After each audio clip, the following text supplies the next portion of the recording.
आज आहे मंगळवार आणि पुन्हा माझा उपवास आणि उपवासात खाण्यासाठी तीच साबुदाण्याची खिचडी, त्याच्याशिवाय पर्याय बी नाही. आज जरा बटाटे गिटाटे टाकून एकदम छान अशी खिचडी बनवली होती, पण संध्याकाळी मी केळीची भाजी बनवणार होती. समोरच्या घरी जाऊन बघते तर मैत्रिणीच्या घरी मस्त कुळदाची जिलेबी बनवायचं काम चालू होतं, कोणीला शेंगुळे सुद्धा म्हणतात. मैत्रिणीची साडी जाऊन आणली, पण मला एकदम अशी घातल्याच्या नंतर गबाळ्या गत वाटत होतं, म्हणून पहिले तर मी ती साडी काढली आणि जी माझी होती ना तीच मी नेसून घेतली. तशा तिच्या साड्या छान असतात, पण मला ही साडी बिलकुल आवडली नव्हती.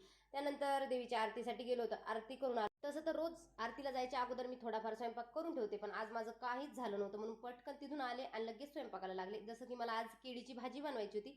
ही भाजी काय मी कोणाला बनवताना बघितली नाही, पण मी युट्यूबला सर्च केली, छान छान रेसिपी बघितली. त्यानंतर मला सुकीच भाजी बनवायची होती, म्हणून म्हटलं चला सुकीच बनवून घेते. तसे तर मी एक केळी चिप्स बनवण्यासाठी आणले होते, पण ते चिप्स तर काही बनवणं झाले नाही, म्हणून मी भाजी बनवून घेतली. ही काल उरलेली आमटी होती, मला आता हिला टाकून काय द्यावं, त्याच्यापासूनच मी भात बनवणार आहे. कुकरमध्ये तेल, कांदा, टमाटर टाकून दिलं, त्यानंतर सगळी आमटी टाकून दिली.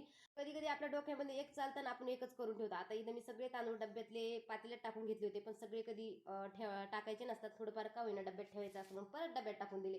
इकडे कुकरमध्ये तांदूळ टाकून कुकर लावून दिलं आणि साईडला माझी केळीची भाजी सुद्धा रेडी झाली होती, छान झाली होती. थोडासा मी याच्यावर चाट मसाला सुद्धा टाकला होता. माझ्या ताटात पाची पकवान जरी दिसत असेल ना, तरी अर्ध्या गोष्टी याच्यात शिळ्याच होत्या. शिळं चालतं मला. लगेच मी इकडे उपवास वगैरे सोडून घेतला.